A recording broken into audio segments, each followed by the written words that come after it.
Hi everyone, welcome back. It's Mo, aka Swedish Whiskey Girl. Today I'm here with another glass review and we're having a little look on the Tuath glass. I think that's how you say it, I'm not sure. So this is basically a glass that is designed for Irish whiskey.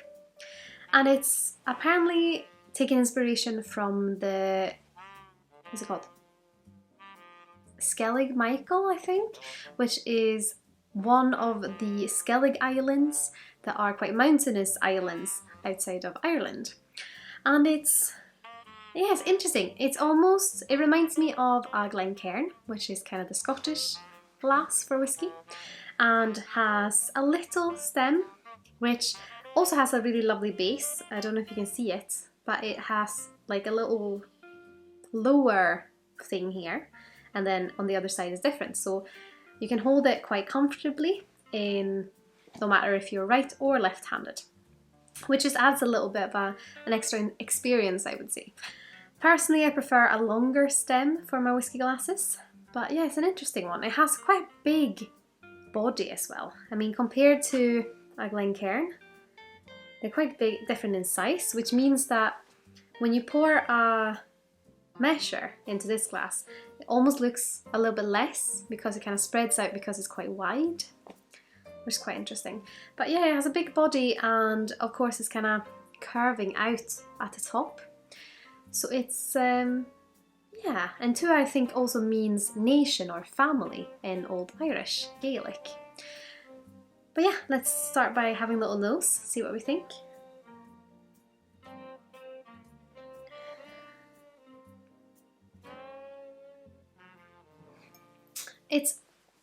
I think the edge is a little bit weird. I know why it's there.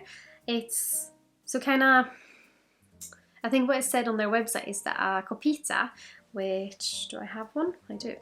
Is like this. It kind of closes at the top, so it traps more aromas in, but also more alcohol vapor, so you might want to get rid of, because of course you want the lovely aromas, you don't just want the alcohol burn. So this is designed to have a bigger body so you can kind of let those aromas out but keep in the ones you want. But when I'm nosing, and I don't know if it's just that I have a little nose, not sure, but it's difficult to kind of get into the glass without getting the edge against my lip, which, I mean, you could do, it's just a little bit uncomfortable, I would say. And yeah, swirling is very easy because you have this kind of grip on it, and I think you could swirl very vigorously without actually spilling anything, which means you can also see the tears or the legs come down the sides, which is good. But yeah, it's quite a stunning glass visually, I would say. I mean, you get a good nosing experience, so I'm not saying anything with that. It's just that I don't want the glass to kind of cover my face, which I feel like this is doing a little bit, because I feel like that glass against my lip isn't as comfortable as maybe just nosing Glencairn, which you can hold and just get your nose into it a little bit easier. Another thing when you're nosing this, I know when you're nosing wine, sometimes people say you can get different things on the top corner of the glass and the bottom, so like here or up there. And with this one, you can actually rest your, like the, what's that called? In Sweden we call it the back of the nose, so I'm guessing that might be the same in English. But you can rest that against the top of the glass. And that almost gets a nicer nosing experience for myself instead of getting the bottom when you either feel like you're too far away from the opening of the glass, or when you feel like you need to rest your lip. So that's a nicer experience. I'm a little bit unexperienced with drinking from these, so maybe it just takes a bit of time to get used to it. But I definitely prefer resting the back of my nose against the top of the glass instead of having the bottom edge of the glass resting against my lip. But let's have a little sip and see how the drinking experience is.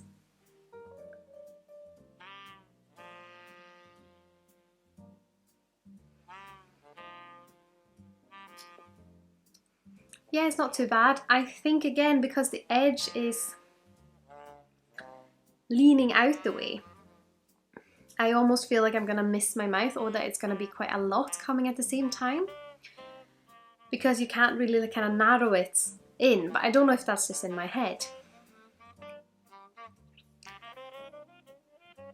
And it's easy to have a look at. It's just that edge is a bit, it's visually very appealing and very nice, and I can see how it could release the aromas and then trap the ones you want, but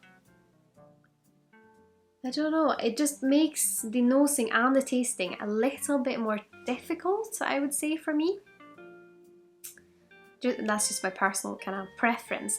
I totally love the fact that you have glasses that are specific for that whiskey. So you have one that is specific for Scotch whiskey, you have one that's specific for Irish whiskey, because I feel like that just creates a nice sensation of belonging, that you know that, oh, I drink Scotch whiskey, I have my glass for it. And often whiskey is quite a spenny product, and there's so much time and respect going into the spirit, and I know a lot of whiskey drinkers really enjoy and respect the spirit, which I think it's nice to have a glass that also represents that. It's the same when you're adding water to your whiskey. You can add your tap water to it without any problem. But I know they're also selling these little specific water bottles. I know there's from different regions of Scotland, from example the Speedsides, Highlands, Lowlands, which I also think is one of those things that just adds to your kind of experience if you like that kind of thing. And the same with glasses. It's up to personal preference. If you like a little bit of a shorter stem, I mean, my favourite, and I keep getting this question almost every week, is the Luigi Bormioli Spirit Snifters, because I like a larger stem. I like that the body's a bit bigger on this one. It also has a straight but narrow top, and yeah, it's just my favourite glass. It's almost like a little wine glass, which I like. But that is just my personal preference. I'd love to hear your thoughts. Do you like the Tuath glass? Do you like a Glencairn? Do you like a Spirit Snifter? Do you like a tumbler, perhaps? Please let me know in the comment section here below. And of course, if you like what I'm doing here on YouTube and my other social channels, I'd be absolutely over the moon if you consider using my affiliate links the next time you're shopping with either Master Malt, the Whisky Exchange, or the Scotch Malt Whisky Society. All the information is in the section here below, as well as links to my other channels if you're curious about those. As always, a massive thank you to my wonderful supporters on Patreon. I'm so grateful that I have your support. But I hope you've all had an absolutely wonderful day. Sláinte Skål!